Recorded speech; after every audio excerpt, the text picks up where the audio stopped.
Good morning. Good morning. I'd like to start off with a little story. Napoleon Bonaparte was the emperor of the French from 1804 until 1815. Once a soldier was found guilty with a serious offense, and the soldier's mother came to Napoleon and asked pardon for her son. Napoleon said that since it was a second major offense, justice demanded death. The mother implored, "I do not ask for justice. I plead for mercy." "But," said the emperor, "he does not deserve mercy." "Sir," cried the mother, "it would not be mercy if he deserved it, and mercy is all I ask for." His compassion and the clarity of his mother's logic prompted Napoleon to respond, "Well then, I will have mercy." Jesus, I trust in you. He asks us to trust in him, doesn't he? St. Faustina, in her diary, recounts what God revealed to her, that he desires us to come to him with our faults, our shortcomings, and to lay them at his feet, and to make known to souls the great mercy that I have for them, and to exhort them to trust in the bottomless depth of my mercy. She also recounts, "Today, I am sending you with my mercy to the people of the whole world. I do not want to punish aching mankind, but I desire to heal it, pressing it to my merciful heart." We see in the image of the divine mercy, clothed in white, one arm outstretched as if in a great blessing. The other arm is touching his garment at the breast. From beneath the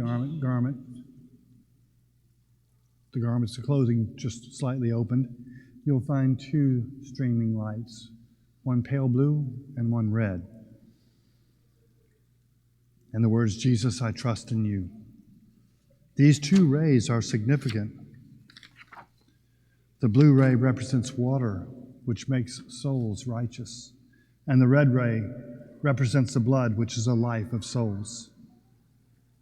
These two rays issued forth from the very depths of my tender mercy when my agonized heart was opened by a lance on the cross.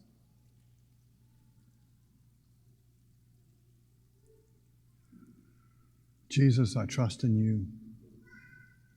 That call to trust is brought into a very sharp focus today on Divine Mercy Sunday. And today's gospel vividly reminds us of how Jesus instituted the sacrament of reconciliation, a sacrament of his divine mercy. The risen Lord gave his apostles the power to forgive sins with the words, "Whose sins you forgive are forgiven them." Forgiveness is probably the greatest expression of Christ's love and his mercy for us. Jesus said to St. Faustina, "I am love and mercy itself. There is no human misery that could measure up to my mercy." In the gospel, you heard Thomas say, "I will not believe until I see him myself." So I ask you, and I ask myself often, am I a doubting Thomas? Are you a doubting Thomas? Thomas is the epitome of most humans, in that he demanded to see the risen Lord before he would believe it. It reminds me of the motto of the state of Missouri, called the Show Me State. We look for proof when God just asks us to trust and have faith.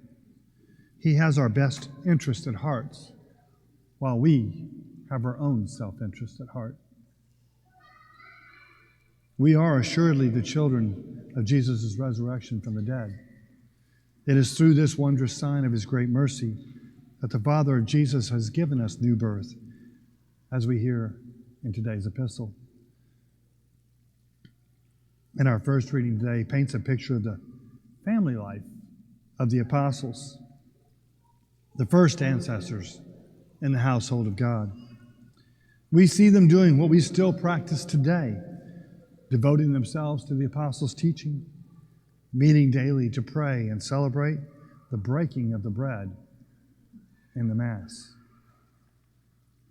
The apostles saw the Lord. He stood in their midst. He showed them his hands and his side. They were the first one to hear his blessing and to receive his commission to confer the Father's mercy to all peoples through the power and the Spirit that he gave them. 2 Corinthians reminds us that we must walk by faith and not by sight. We must believe and love what we have not seen. Yet the invisible realities are made present for us through the devotions that the apostles handed on. As we celebrate the experience of the risen Lord today in today's gospel, we see that it is described in a way that reminds us of the Mass. Bread and fish.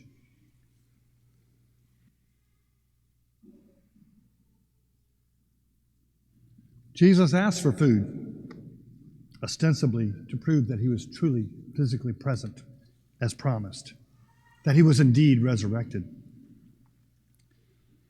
But it was also the beginning of a meal in which he again broke bread, gave himself to the apostles, and through them to us.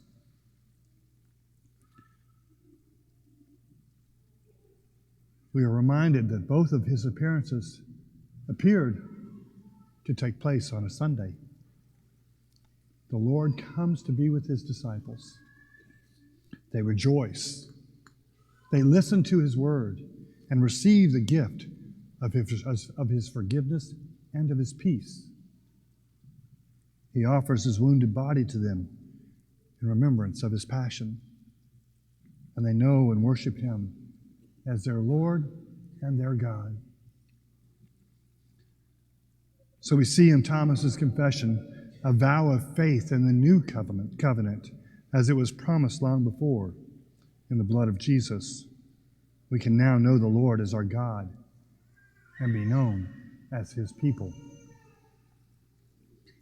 In every Mass on earth, we renew our covenant and receive the blessings that Jesus promised for those who have not seen but believe. In the Mass, we are reminded that God's mercy endures forever as we sing in today's song. This is the day the Lord has made, where we witness the victory of Easter that is again made wonderful in our eyes.